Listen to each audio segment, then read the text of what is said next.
In question 2, which of the following experiments have equally likely outcomes? Explain. आपको यहाँ बताना है, ये आपको 4 एक्सपेरिमेंट्स गिवन है और आपको बताना है कि किन एक्सपेरिमेंट्स के इक्वली लाइकली इवेंट्स होंगे. इक्वली लाइकली इवेंट्स क्या होते हैं? अगर किसी एक्सपेरिमेंट के जितने भी इवेंट्स हैं उनके होने के चांसेस इक्वल हैं तो ऐसे इवेंट्स को इक्वली लाइकली इवेंट्स कहते हैं.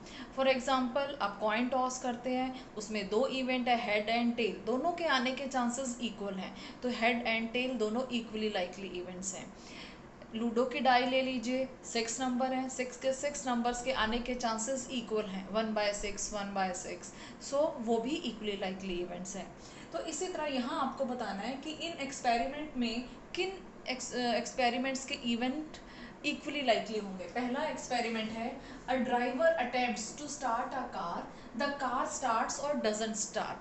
एक ड्राइवर कार स्टार्ट करता है, वो कार स्टार्ट होगी या नहीं होगी, ये इक्वली लाइकली है या नहीं है. देखिए यहाँ पर कार के स्टार्ट होने और ना होने के चांसेस इक्वल नहीं है. जनरली जब ड्राइवर कार स्टार्ट करता है तो कार स्टार्ट हो जाती है, लेकिन कभी ऐसा हो सकता है कि कार में कोई प्रॉब्लम आ गई है या पेट्रोल ख़त्म हो गया है तो उस केस में कार स्टार्ट नहीं होगी. जनरली कार स्टार्ट हो जाती है. तो यहाँ स्टार्ट होना और ना होना दोनों के चांसेस इक्वल नहीं हैं. तो ये इक्वली तो ये जो इवेंट है स्टार्ट होना और नहीं होना ये इक्वली लाइकली नहीं है. तो आप इसका आंसर लिख देंगे no, the events are not equally likely. Second है, a player attempts to shoot a basketball, he और शी शूट्स और मिसेस द शॉट. एक प्लेयर है वो बास्केटबॉल को शूट कर रहा है, वो शूट होगी या नहीं होगी, क्या ये दोनों इवेंट इक्वली लाइकली हैं? नहीं, ये भी इक्वली लाइकली नहीं है, because it depends on the player. ये प्लेयर पे डिपेंड करता है कि वो प्लेयर कितना एक्सपीरियंस्ड है. अगर प्लेयर बहुत एक्सपीरियंस्ड है, इस फुटबॉल बास्केटबॉल में बहुत ज़्यादा एक्सपर्ट है तो वो उसको शूट कर देगा. अदरवाइज हो सकता है उसका शॉट मिस हो जाए. तो ये भी प्लेयर की कैपेबिलिटी पे डिपेंड करता है और यहाँ प्लेयर को डिस्क्राइब नहीं किया गया कि प्लेयर कैसा है, तो इसलिए ये भी इक्वली लाइकली इवेंट नहीं है. Then third experiment is, a trial is made to answer a true false question. The answer is right और रॉन्ग. आपसे पूछा गया है, अगर एक ट्रायल किया गया जिसमें एक क्वेश्चन का आंसर या तो ट्रू है या तो फॉल्स है, तो क्या ये इक्वली लाइकली आउटकम्स हैं इसके?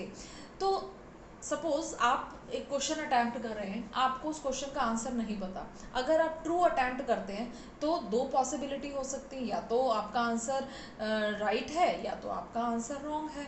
तो यहाँ पर ट्रू और फॉल्स होने के इक्वल चांसेस हैं, तो इसलिए इस एक्सपेरिमेंट के इवेंट जो हैं वो इक्वली लाइकली हैं. Next fourth experiment is, a baby is born, it is a boy और अ गर्ल. एक बेबी बॉर्न हुआ है, वो बेबी या बॉय होगा या गर्ल होगा. क्या ये इक्वली लाइकली है? यस, ये इक्वली लाइकली केसेस हैं. बेबी बॉर्न हुआ है, नहीं पता वो बॉय होगा या गर्ल होगा. बॉय भी हो सकती है, गर्ल भी हो सकती है, तो यहाँ दोनों के 50-50 चांसेस हैं. तो यस, ये भी इक्वली लाइकली इवेंट हैं. क्वेश्चन नंबर 3, आपको ये 4 नंबर पॉसिबिलिटीज दी गई हैं, आपको बताना है इन चारों में से कौन सी किसी भी इवेंट की प्रोबेबिलिटी नहीं हो सकती. स्टूडेंट्स, प्रोबेबिलिटी क्या होती है? हमेशा 0 और 1 के बीच में, या 0 और 1 भी हो सकती है. यहाँ फर्स्ट नंबर गिवन है 2/3.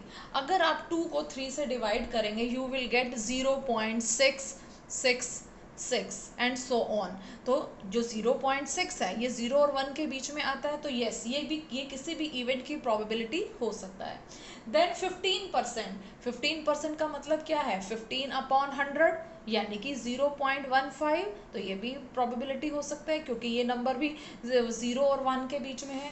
देन नेक्स्ट नंबर है 0.7. यस, ये भी 0 और 1 के बीच में लाइक करता है.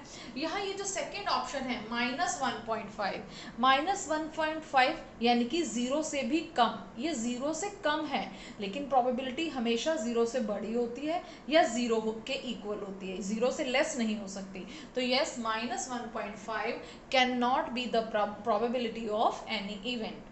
Question number 5 is if probability of an event E is 0.05, what is the probability of not E. अभी हमने सीखा था कि ई इवेंट के होने के चांसेस प्लस ई इवेंट के न होने के चांसेस का सम 1 होता है। आपको होने की प्रोबेबिलिटी गिवन है, it is probability of happening of event E is 0.05। तो नॉट हैपनिंग, ये मैं ऊपर बार लगा के नोट को दिखा रही हूँ, तो इस नॉट हैपनिंग की प्रोबेबिलिटी क्या होगी, ये 0.05 उधर जाके माइनस हो जाएगा, 1 माइनस 0.05। तो जब आप इसे माइनस करेंगे तो आपके पास आ जाएगा 0.95। Question number 6 is a bag contains lemon flavored candies. Malini takes out one candy without looking into the bag. What is the probability of getting the orange candy? एक बैग में लेमन कैंडीज डाली गई हैं। मालिनी बिना देखे bag में एक candy उठा रही है, तो क्या चांसेस है कि जो उसने कैंडी निकाली है वो ऑरेंज कैंडी होगी। देखो बैग में सिर्फ लेमन फ्लेवर्ड कैंडीज हैं, सिर्फ लेमन फ्लेवर्ड और कोई फ्लेवर की कैंडी नहीं है, तो वो ऑरेंज फ्लेवर की कैंडी निकलेगी, ये तो हो ही नहीं सकता। तो इसका मतलब ऑरेंज कैंडी आना एक इम्पॉसिबल इवेंट है, और इम्पॉसिबल इवेंट्स की प्रोबेबिलिटी क्या होती है, 0। तो आप यहाँ लिखेंगे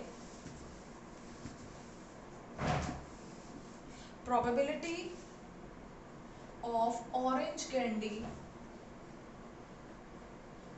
will be 0 because it is an impossible event। इसी क्वेश्चन नंबर 6 के सेकंड पार्ट में आपसे पूछा गया है कि क्या चांसेस है कि ये कैंडी एक लेमन कैंडी होगी, क्योंकि बैग के अंदर सारी कैंडीज लेमन ही है। एक कैंडी निकाली, क्या चांसेस है वो लेमन होगी, यस श्योरली वो लेमन ही होगी, क्योंकि उस बैग में सारी कैंडी लेमन फ्लेवर्ड ही है। तो इसका मतलब तो ये एक श्योर इवेंट हो गया। तो प्रोबेबिलिटी ऑफ लेमन कैंडी कितनी हो जाएगी, 1, क्योंकि जो श्योर इवेंट होते हैं उनकी प्रोबेबिलिटी 1 होती है, because it is a sure event. ये एक श्योर इवेंट है जिसका अकर होना सर्टेन है, तो इसलिए इसकी प्रोबेबिलिटी 1 होगी।